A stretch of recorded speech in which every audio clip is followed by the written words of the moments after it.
Bayangkan sebuah bangsa yang memiliki bahasa yang sama, sejarah yang sama, bahkan nenek moyang yang sama. Namun hari ini hidup dalam dua dunia yang benar-benar berbeda. Di satu sisi ada Korea Selatan, modern, terbuka, dan menjadi salah satu kekuatan ekonomi dunia.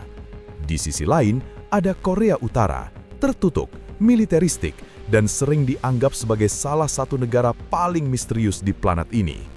Keduanya dipisahkan oleh sebuah garis tak kasat mata, garis yang dikenal sebagai paralel ke-38. Garis ini bukan hanya membelah wilayah, ia membelah keluarga, memutus sejarah, dan menciptakan realitas yang bertolak belakang dalam satu bangsa yang sama. Tapi yang jarang disadari, garis ini tidak lahir dari keputusan rakyat Korea itu sendiri. Tidak ada referendum, dan tidak juga ada kesepakatan nasional.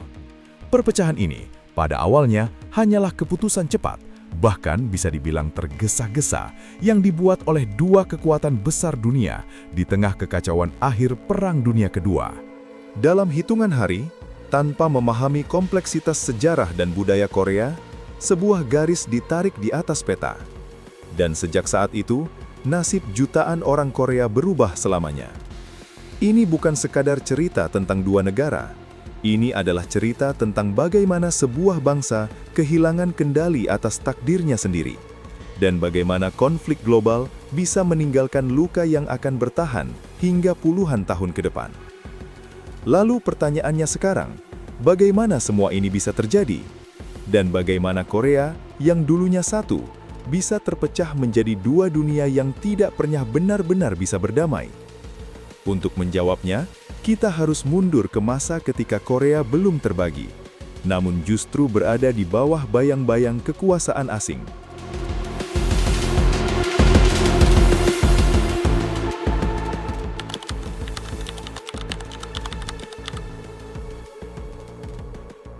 Pada tahun 1910, Korea secara resmi kehilangan kedaulatannya.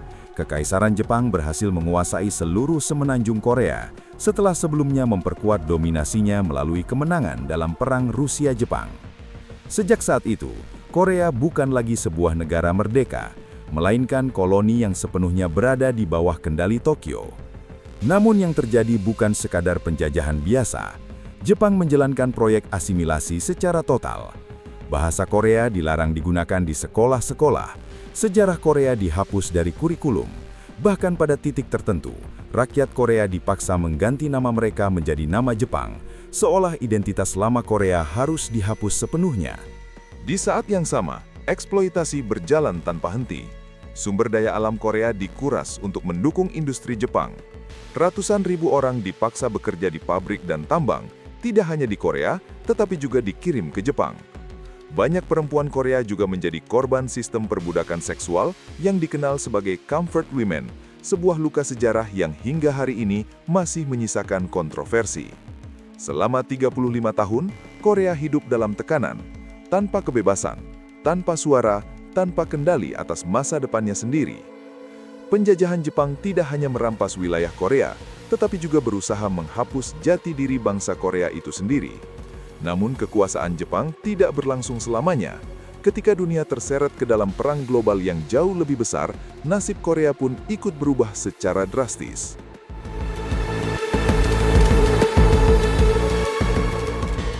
Tahun 1945 menjadi titik balik yang menentukan bagi Korea. Kekaisaran Jepang akhirnya runtuh setelah kekalahannya dalam Perang Dunia Kedua, dipicu oleh serangkaian serangan besar, termasuk penjatuhan bom atom di Hiroshima dan Nagasaki. Bagi Korea, ini seharusnya menjadi momen pembebasan. Akhir dari 35 tahun penjajahan yang menyakitkan. Namun kenyataannya tidak sesederhana itu. Korea memang dibebaskan dari Jepang, tetapi tidak langsung menjadi negara merdeka yang berdiri sendiri. Kekosongan kekuasaan yang ditinggalkan Jepang justru membuka pintu bagi dua kekuatan besar dunia untuk masuk. Amerika Serikat dari selatan dan Uni Soviet dari utara. Dalam situasi yang serba cepat dan penuh ketegangan, sebuah keputusan krusial diambil, bahkan nyaris tanpa perdebatan panjang. Dua perwira Amerika dengan waktu terbatas dan minim pemahaman mendalam tentang Korea memilih garis lintang ke-38 sebagai batas pembagian wilayah. Utara akan berada di bawah pengaruh Soviet, sedangkan selatan di bawah pengaruh Amerika Serikat. Garis ini pada awalnya hanya dimaksudkan sebagai solusi administratif sementara, cara cepat untuk menerima penyerahan pasukan Jepang. Namun tanpa disadari, garis itu justru akan menjadi fondasi dari perpecahan yang jauh lebih dalam. Apa yang awalnya dianggap sebagai solusi sementara, perlahan berubah menjadi perpecahan permanen yang semakin sulit untuk disatukan kembali.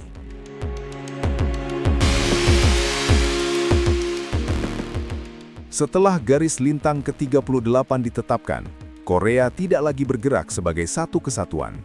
Di utara, Uni Soviet mulai membangun fondasi negara dengan sistem komunis. Mereka mengangkat seorang tokoh lokal yang pernah berjuang bersama pasukan komunis, Kim Il-sung, sebagai pemimpin baru. Dengan dukungan penuh dari Soviet, struktur kekuasaan dibentuk secara terpusat, partai tunggal, kontrol ketat, dan militer sebagai tulang punggung negara. Sementara itu di selatan, Amerika Serikat mengambil pendekatan yang berbeda. Mereka mendorong terbentuknya pemerintahan yang anti-komunis, dengan figur yang sudah lama berada di lingkaran politik internasional, Syngman Rhee. Di bawah pengaruh Amerika, selatan mulai membangun sistem yang mengarah pada demokrasi, meskipun pada awalnya juga diwarnai ketegangan politik dan konflik internal. Di titik ini, dua wilayah yang dulunya satu bangsa mulai berkembang dalam arah yang benar-benar berlawanan. Upaya untuk menyatukan kembali Korea sebenarnya sempat dilakukan, terutama melalui rencana pemilu nasional yang diawasi oleh badan internasional. Namun rencana ini gagal total. Ketegangan antara blok barat dan blok timur yang mulai memanas dalam era Perang Dingin membuat kompromi hampir mustahil tercapai. Akhirnya, pada tahun 1948, perpecahan itu menjadi resmi. Di utara berdiri Republik Demokratik Rakyat Korea, sedangkan di selatan berdiri Republik Korea. Dua negara, dua pemerintahan, dan dua ideologi berbeda. Dan sejak saat itu, garis pemisah bukan lagi sekadar batas militer semata, melainkan menjadi batas identitas dua negara. Namun, ketegangan ini tidak berhenti di ranah politik semata. Dalam waktu singkat, ia akan meledak menjadi konflik bersenjata yang jauh lebih besar.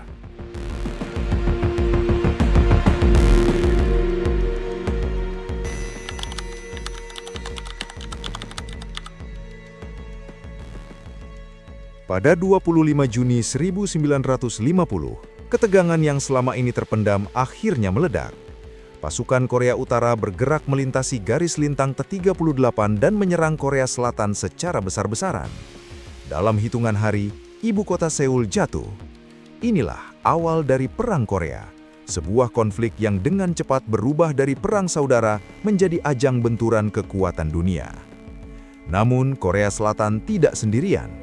Di bawah bendera Perserikatan Bangsa-Bangsa, Amerika Serikat memimpin koalisi internasional untuk membantu mempertahankan Korea Selatan. Pasukan multinasional dikerahkan, persenjataan modern digunakan, dan strategi militer skala besar mulai dijalankan. Namun di sisi lain, Korea Utara juga tidak berdiri sendirian. Mereka mendapat dukungan kuat dari Uni Soviet, baik dalam bentuk persenjataan maupun strategi militer. Dan ketika situasi mulai berbalik, China juga ikut turun langsung dengan mengirim ratusan ribu pasukan ke medan perang, mengubah keseimbangan kekuatan secara drastis. Perang ini tidak hanya cepat, tapi juga brutal. Garis depan terus berubah, kota-kota hancur, desa-desa rata dengan tanah. Jutaan orang kehilangan nyawa, baik dari tentara maupun warga sipil.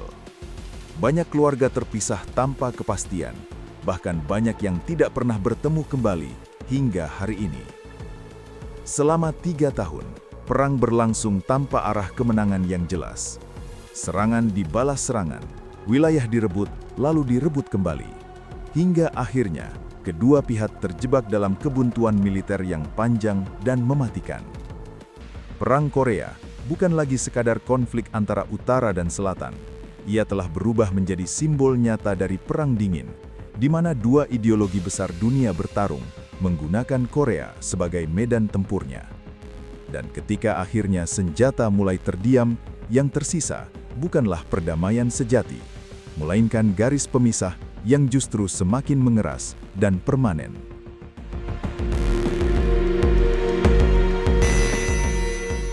Setelah 3 tahun perang yang melelahkan dan tanpa kepastian kemenangan, akhirnya pada tahun 1953, kedua pihak menepakati sebuah jalan tengah. Sebuah perjanjian yang ditandatangani untuk menghentikan pertempuran terbuka dalam Perang Korea. Namun penting untuk dipahami, ini bukanlah perjanjian damai. Kesepakatan ini hanyalah gencatan senjata. Artinya, perang memang dihentikan, tapi tidak pernah benar-benar diakhiri. Sebagai bagian dari kesepakatan tersebut, dibentuklah sebuah zona penyangga yang dikenal sebagai Korean Demilitarized Zone atau DMZ. Zona ini membentang di sekitar garis lintang ke-38 dengan lebar sekitar 4 km, memisahkan Korea Utara dan Korea Selatan secara fisik. Namun ironisnya, meskipun disebut demilitarisasi, wilayah ini justru menjadi salah satu perbatasan paling dijaga ketat di dunia, dipenuhi ranjau, pagar, dan pasukan bersenjata yang mengawasi di kedua sisi. Sejak saat itu, memang tidak ada lagi pertempuran skala besar. Namun secara hukum dan politik, kedua Korea masih berada dalam kondisi perang, karena tidak pernah ada perjanjian damai resmi yang mengakhiri konflik ini. Akibatnya, ketegangan tidak pernah benar-benar hilang, ia hanya berubah bentuk, dari perang terbuka menjadi kebuntuan panjang yang dipenuhi kecurigaan, provokasi, dan konflik tersembunyi. Dan sejak saat itu, dua Korea ini tidak hanya terpisah secara geografis, tetapi juga berkembang dalam arah yang semakin berbeda, membentuk dua realitas yang kontras dalam satu bangsa yang sama.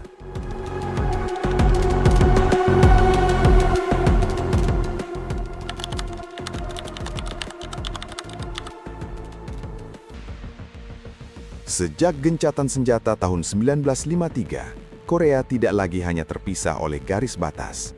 Ia berkembang menjadi dua dunia yang benar-benar berbeda, baik secara politik, ekonomi, hingga cara hidup masyarakatnya. Di selatan, Korea Selatan secara perlahan bangkit dari kehancuran perang. Awalnya diwarnai ketidakstabilan politik dan rezim otoriter, namun seiring waktu, negara ini mulai bertransformasi menjadi negara demokrasi yang stabil. Dengan industrialisasi cepat dan investasi besar di pendidikan serta teknologi, Korea Selatan tumbuh menjadi salah satu kekuatan ekonomi dunia, rumah bagi perusahaan global dan budaya populer yang mendunia. Sementara itu di utara, arah yang diambil justru sangatlah berbeda. Di bawah kepemimpinan yang berawal dari Kim Il-sung dan berlanjut ke generasi berikutnya, Korea Utara membangun sistem yang sangat tertutup dan terpusat. Negara mengontrol hampir seluruh aspek kehidupan masyarakatnya, mulai dari informasi, ekonomi, hingga pergerakan rakyatnya. Dengan militer menjadi prioritas utama dan ideologi negara dijaga dengan ketat. Ketegangan antara dua Korea ini pun tidak pernah benar-benar hilang. Uji coba nuklir oleh Korea Utara, latihan militer Korea Selatan bersama Amerika Serikat, serta perang propaganda yang berlangsung selama puluhan tahun. Semuanya menjaga konflik ini tetap hidup, meskipun tanpa perang terbuka. Sesekali, memang ada momen harapan. Pertemuan pemimpin, pembicaraan damai, hingga simbol rekonsiliasi berlangsung antara dua negara. Namun setiap kali ketegangan kembali muncul, seolah mengingatkan bahwa luka lama belum pernah benar-benar sembuh. Perpecahan Korea hari ini bukan hanya soal batas wilayah. Ini adalah perbedaan dua sistem, dua ideologi, dan dua realitas yang berkembang selama puluhan tahun, hingga hampir tidak lagi menyerupai satu bangsa yang sama. Dan hingga hari ini, pertanyaan besar itu masih menggantung.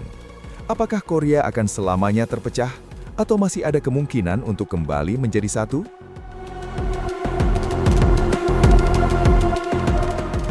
Lebih dari setengah abad telah berlalu, namun garis di paralel ke-38 itu masih tetap ada hingga hari ini. Ia bukan lagi sekadar batas geografis, melainkan simbol dari sesuatu yang jauh lebih besar, sebuah warisan konflik global yang belum pernah benar-benar selesai sejak era Perang Dingin. Korea adalah contoh nyata bagaimana sebuah bangsa bisa terjebak di tengah perebutan kekuatan besar dunia.